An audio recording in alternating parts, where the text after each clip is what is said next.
ma mère arrangeait le voile de Heather quand Daniel et moi sommes arrivés à l'église. Ses mains bougeaient avec précaution, lissant la dentelle comme si c'était quelque chose de sacré. Je n'avais pas vu cette expression sur son visage depuis des années, concentrée, rayonnante, presque tendre. Certainement pas le jour de mon mariage. Cette pensée m'a traversée avant même que je puisse la retenir, alors je l'ai avalée comme je l'ai toujours fait. Heather, ma petite sœur, se mariait. Une institutrice de maternelle de 29 ans, le rayon de soleil de tout le monde, la petite chérie de la famille. Et aujourd'hui, le soleil brillait rien que pour elle. 10 000 dans ma poche intérieure, murmura Daniel, mon mari, en me serrant doucement la main alors que nous trouvions nos places. Il tapota sa veste de costume. Tu es sûr de toi? J'ai hoché la tête. C'est son mariage. Il n'a rien ajouté. Nous avions déjà payé un tiers de la réception, mais je ne voulais pas parler d'argent aujourd'hui. Je me répétais que ce n'était pas le moment. C'est devenu mon mantra. Assise, j'ai observé les rangées devant moi. Mon père, Frank, riait avec un des beaux-parents de Heather, l'air plus jeune que dans mes souvenirs, chemise rentrée, cravate impeccable, dos bien droit. Avant, il se tenait toujours voûté. Carole, ma mère, était assise à côté de lui, se retournant de temps en temps vers l'autel comme si elle n'arrivait pas à croire que ce jour était enfin arrivé. Elle a croisé mon regard une fois et m'a adressé un sourire poli. Je lui ai souri en retour, puis elle s'est détournée. Ce n'était pas froid, juste, distant, comme si j'étais la cousine de quelqu'un d'autre, pas sa fille aînée. La musique a commencé. Heather est entrée au bras de Frank, et les yeux de Carole se sont remplis de larmes immédiatement. Daniel s'est de nouveau un peu penché vers moi, juste assez pour que son épaule touche la mienne. Je ne pense pas qu'il ait voulu dire quelque chose par ce geste. Peut-être qu'il savait, tout simplement. La cérémonie fut courte, douce, traditionnelle. Heather pleura pendant les vœux.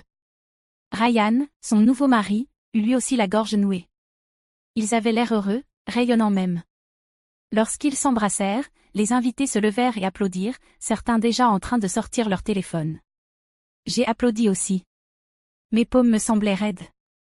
Je ne m'étais pas attendue à me sentir aussi à l'écart. Mais voir mes parents rayonner, briller, s'illuminer comme si rien d'autre au monde ne comptait que ce moment, ça m'a frappé plus fort que prévu.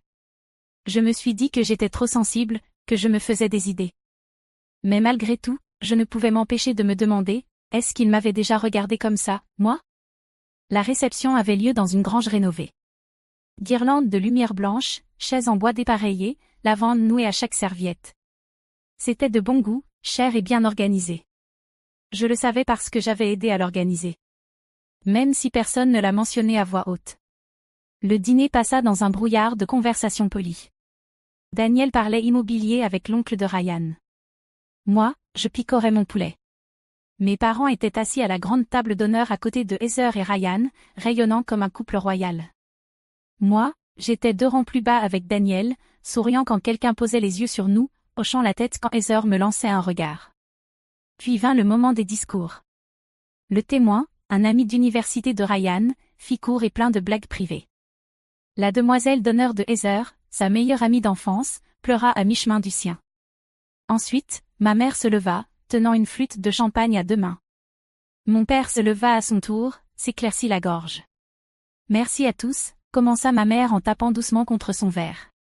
Nous sommes si reconnaissants de voir autant d'entre vous réunis pour célébrer le mariage de notre fille bien-aimée. Bien-aimée. Ce mot m'a transpercé comme une aiguille sous une côte. Elle a toujours apporté de la joie dans nos vies, ajouta Frank. Elle a toujours été remplie de lumière. La main de Daniel glissa de nouveau sur la mienne. Je souris en me forçant et hochai la tête comme je l'avais fait pendant mon propre dîner de mariage, quand maman s'était simplement levée pour dire « Nous sommes contents que Martha ait trouvé quelqu'un ». Mais maintenant, ils étaient littéralement lumineux. Ma mère fouilla dans sa pochette et en sortit une petite pile de papier. Ryan et Heather, se corrigea-t-elle en riant. Ton père et moi voulions vous offrir quelque chose de significatif, quelque chose pour commencer votre vie ensemble. Elle leva les papiers. Nous vous offrons la maison familiale. Les mots tombèrent comme une pierre dans une pièce silencieuse. Puis vinrent les applaudissements, les cris de joie, les tintements de verre. Les gens se levèrent pour applaudir. Heather porta une main à sa bouche, les yeux remplis de larmes.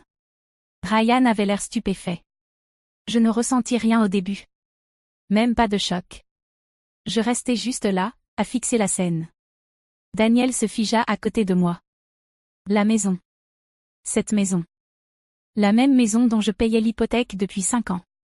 La même maison que maman et papa m'avaient supplié d'aider à sauver quand les heures de travail de papa à l'usine avaient été réduites et que l'arthrite de maman l'empêchait de travailler à temps plein. On n'avait jamais établi d'accord officiel. Aucun contrat, aucun papier. Juste. Ma chérie, on est en retard. On te rembourserait si on le pouvait. Et j'avais dit oui. Discrètement.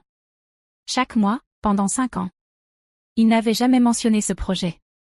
Pas une seule fois. Aucun avertissement. Aucune discussion. Ma bouche resta fermée. Mon sourire ne bougea pas. Heather pleura, embrassa nos parents. Ryan l'embrassa sur la joue. Autour de nous, les gens chuchotaient. Quelle générosité.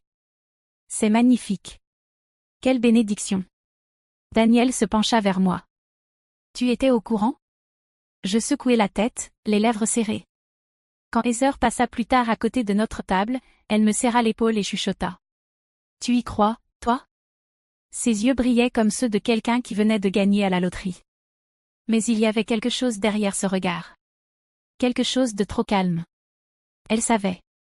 Daniel et moi sommes partis 1 heure plus tard. Assez tôt pour que ça ne paraisse pas suspect. Daniel a une réunion tôt demain, ai-je dit à quelques personnes. Tellement content pour eux. Juste fatigué.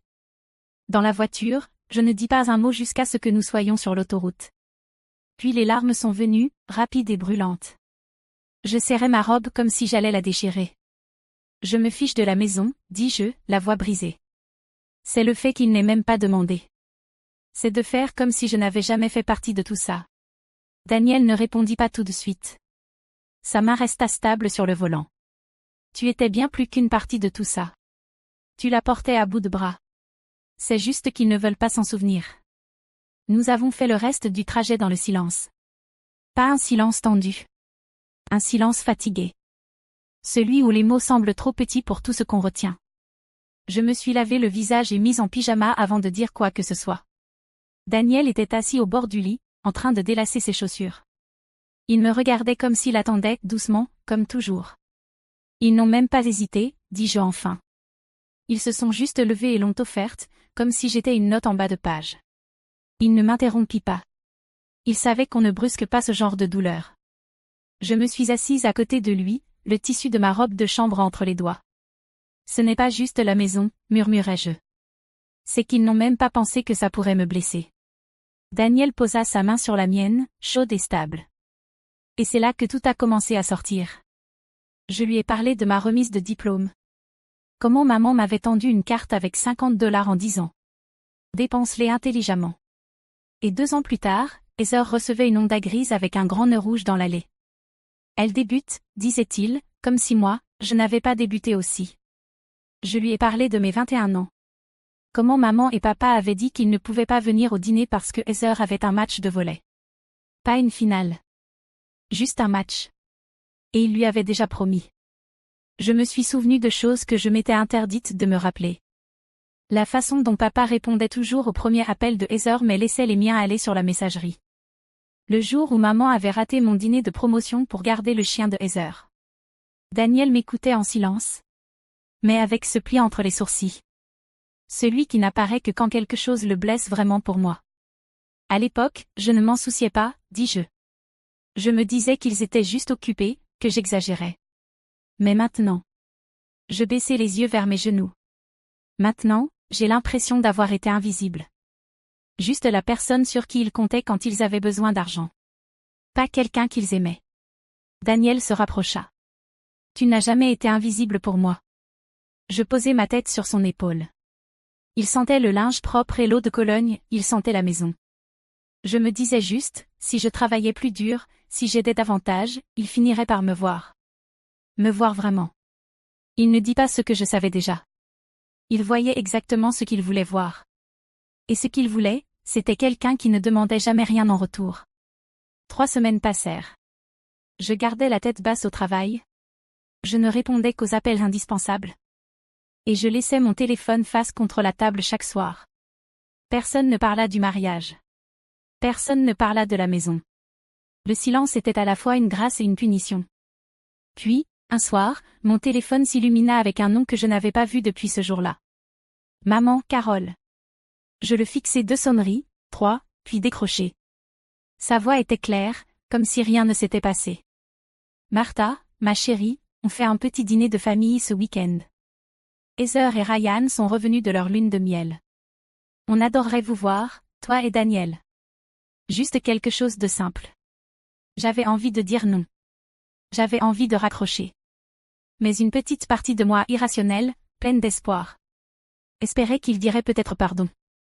Ou au moins, expliquerait. Alors j'ai dit. D'accord. On viendra. Le samedi arriva rapidement. Daniel conduisait. Je restais assise, les mains croisées sur les genoux, regardant par la fenêtre. Plus on s'approchait, plus j'avais l'impression d'aller chez des étrangers, pas dans la maison que j'avais pourtant payée. Le SUV de Heather était garé dans l'allée. La vieille berline de mes parents se trouvait juste à côté. J'hésitais devant la porte d'entrée avant d'appuyer sur la sonnette. Je n'avais plus de clé. Carole ouvrit la porte, les joues rosies comme si elle venait de rire. Martha. Daniel. Entrez, entrez. Elle me serra dans ses bras comme si tout allait bien. Je la laissai faire, raide. À l'intérieur, Frank regardait un match avec Ryan. Il serra la main de Daniel fermement et m'offrit une accolade distraite. Content que vous soyez venu, dit-il, les yeux déjà rivés de nouveau sur l'écran. Je balayai la pièce du regard. Où est Heather? En train de changer les rideaux dans la salle à manger, répondit maman joyeusement. Elle redécore depuis toute la semaine. Je suivis le bruit du tissu et des petits cliquetis. Elle était là, debout sur un petit escabeau, remplaçant les vieux rideaux bleus de maman par des crèmes. Elle jeta un coup d'œil vers moi, sourit, ne dit rien. Le dîner était un rôti de bœuf, la spécialité de maman quand elle recevait. La table était pleine, et j'étais assise entre Daniel et Frank. En face de moi, Carole et Heather. Ryan était au bout de la table. Heather et Ryan passèrent les 10 premières minutes à raconter leur lune de miel à Maui. Chaque repas, chaque sculpture de serviette, chaque plage pour faire du snorkeling. Je hochais la tête quand il le fallait. Daniel posait juste assez de questions pour maintenir la conversation. Puis Carole s'éclaircit la gorge. On voulait te parler de quelque chose, Martha. Voilà. C'était le moment. Comme tu le sais, dit-elle. Nous avons donné la maison à Heather et Ryan. Ils commencent leur vie. Ils ont besoin d'espace. Je hochai lentement la tête, la laissant continuer. Frank se redressa dans sa chaise. Ce que ta mère essaie de dire, c'est que nous ne pouvons plus rester ici. Nous avons décidé, poursuivit Carole, que nous aimerions emménager dans ton chalet au bord du lac. Il est parfait pour nous. Calme, paisible, juste à la bonne taille. Je ne répondis pas tout de suite. Je laissai le silence s'installer, s'étirer, jusqu'à ce que tout le monde le sente. Laissez-moi être sûr de bien comprendre, dis-je. Vous avez donné la maison que je payais à Heather? Et maintenant vous voulez emménager dans ma propriété sans me demander. Frank s'éclaircit la gorge. Sois raisonnable, Martha. Où veux-tu qu'on aille? Ce n'est pas mon problème, dis-je. La voix de Heather s'éleva. Ce n'est pas comme si tu l'utilisais beaucoup. Je me tournai vers elle. C'est à moi. Je l'ai acheté. C'est moi qui décide qui y entre. Le visage de Carole pâlit. Tu ne vas pas dire non, n'est-ce pas? Si, répondis-je calmement. Non, vous n'allez pas emménager dans mon chalet. 2 semaines passèrent sans un mot. Je bloquai leur numéro, pas pour toujours. Juste jusqu'à ce que je puisse réfléchir sans trembler. Le chalet resta intact.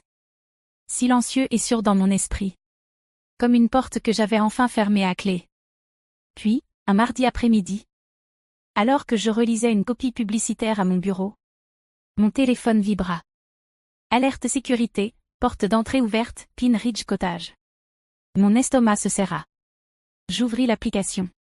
Quelqu'un avait utilisé une clé mais n'avait pas désactivé l'alarme.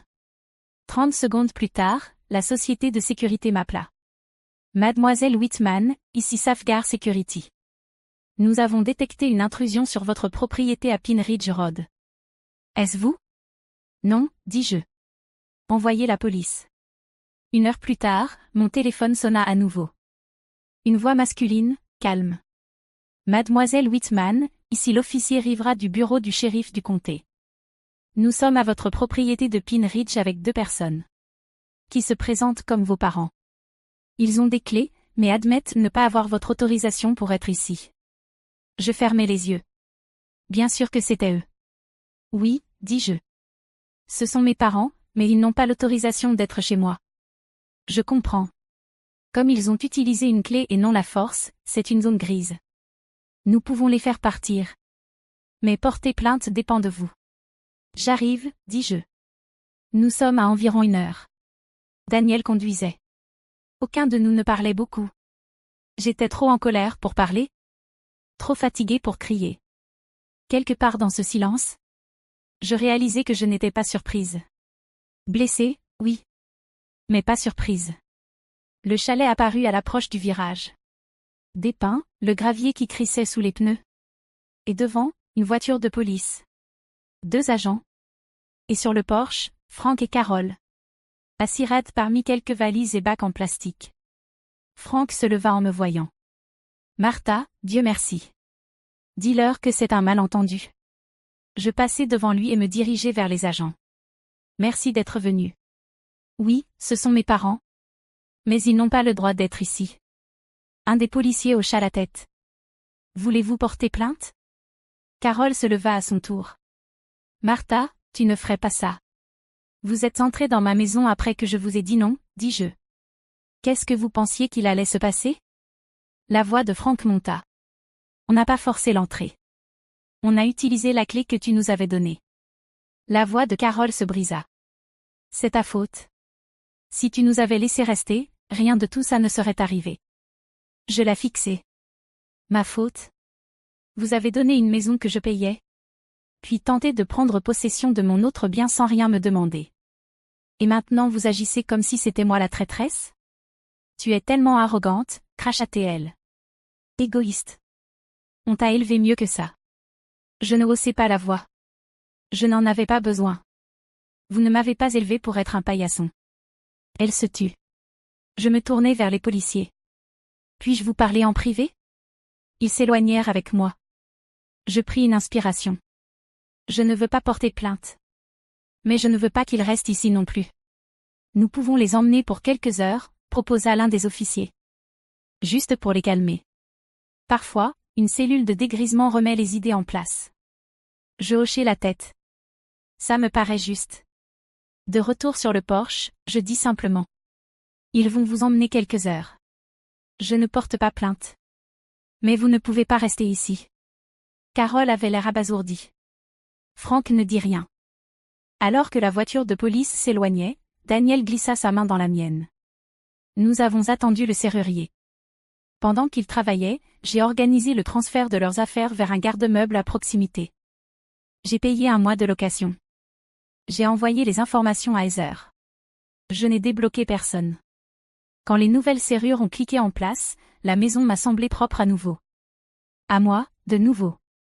2 jours plus tard, j'ai ouvert Facebook et vu le visage souriant de ma mère sur une publication à laquelle je ne m'attendais pas et que je n'oublierai jamais. Aujourd'hui, j'ai compris ce que ça veut dire d'être abandonné par son propre enfant. La légende continuait sur 6 paragraphes. Comment elle et Frank, dans leurs années dorées, avaient été chassés comme des animaux indésirables. Comment moi, leur fille aînée, j'avais appelé la police pour les faire expulser comme des criminels, les laissant sans abri, sans toit, sans compassion. La publication était publique. Il y avait déjà des dizaines de commentaires. Certains d'anciens voisins, certains de la famille, d'autres de personnes que je n'avais pas vues depuis l'enfance. Je n'arrive pas à croire qu'elle ait pu faire ça. Tant de jeunes aujourd'hui n'ont plus aucun sens du devoir. Cette fille a toujours été froide, même à l'église. Je restais là, à fixer l'écran, laissant la bile monter lentement, régulièrement. Jusqu'à ce que Daniel se penche et lise avec moi. « Tu vas répondre » demanda-t-il doucement. Je ne répondis pas tout de suite. J'ouvris simplement un statut vierge et me mis à taper. Puisque ma mère a choisi de rendre notre conflit privé public, je pense qu'il est temps de partager quelques faits. J'écrivis avec soin, non pas avec colère, mais avec clarté. J'expliquai que j'avais payé l'hypothèque de leur maison pendant 5 ans. Qu'ils avaient donné cette maison à Heather et Ryan sans même m'en parler. Qu'ils avaient prévu, encore une fois sans demander, d'emménager dans mon chalet au bord du lac. Et que lorsque j'avais dit non, ils avaient utilisé un double des clés, étaient entrés chez moi sans autorisation, et avaient déclenché une intervention policière. Je conclus simplement. Une famille repose sur le respect mutuel, pas sur le sentiment d'être redevable, ni sur la réécriture de l'histoire. Puis, j'ai cliqué sur publier. La réponse fut immédiate. Message, commentaire, message privé de cousin. On ne savait pas. Ma tante dans l'Ohio. J'aurais aimé que tu en parles plus tôt. La version de ta mère ne sonnait pas juste. Même un ancien collègue de Franck. Tu as payé l'hypothèque? Et elle a donné la maison? Mon Dieu. La honte ne s'envola pas, mais le poids se déplaça. Je n'étais pas dans la vengeance. Mais j'en avais fini avec le silence. 3 jours plus tard, ma cousine Linda m'appela. Je pensais que tu devrais le savoir, dit-elle d'une voix basse. Tes parents ont essayé de retourner à la maison. Je ne dis rien. J'attendis. Heather ne les a pas laissés entrer, poursuivit-elle.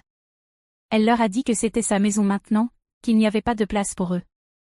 Je laissai les mots s'installer, pas par surprise, mais comme une confirmation. Linda soupira. Ils vivent dans un petit appartement près de la route 12. Vraiment petit, avec un bail au mois. Ta mère a trouvé un emploi à temps partiel à la pharmacie. Elle dit que c'est temporaire. Je la remerciai et raccrochai. Daniel leva les yeux de l'évier quand j'entrai dans la cuisine. Qu'est-ce qu'il y a? Ils sont allés chez Heather, dis-je. Elle les a renvoyés. Il haussa les sourcils. Après tout ça? Je hochai la tête. Ils vivent dans un appartement loué maintenant. Maman travaille de nouveau. Je m'attendais à ressentir de la satisfaction. Je n'en ressentis aucune. Seulement de la fatigue. Ce soir-là, je restai longtemps à regarder mon téléphone. Un nouveau message vocal. La voix de ma mère, plus douce que dans mes souvenirs. On a fait une erreur, une grosse erreur. S'il te plaît, rappelle-nous. On a besoin de parler. Je l'ai supprimé. Peut-être qu'un jour je voudrais l'entendre me dire ces mots. Mais pas maintenant. Pas tant que tout cela me faisait encore aussi mal. À la place, j'ai mis le chalet en location. Je n'avais plus besoin qu'il reste vide, résonnant. Il pouvait se rentabiliser. Quelqu'un d'autre pourrait y boire du café sur le porche. Tu crois que tu leur pardonneras un jour? Demanda Daniel alors qu'on se couchait. J'y réfléchis. Peut-être. Pas pour eux. Pour moi. Il hocha la tête. Éteignit la lumière. Je restais allongé dans le noir, respirant. Je ne cherchais plus à être la préférée. Je ne cherchais même plus à être comprise. Le lendemain matin, un autre appel arriva. Je le laissai sonner. Pas de message cette fois. Peut-être qu'elle ne savait plus quoi dire. Peut-être que ce silence était sa façon, enfin, d'écouter. Je regardai l'écran jusqu'à ce qu'il s'éteigne. Dehors, le ciel était couvert. Un gris doux qui annonçait de la pluie. Mais sans drame, juste un lavage lent et silencieux.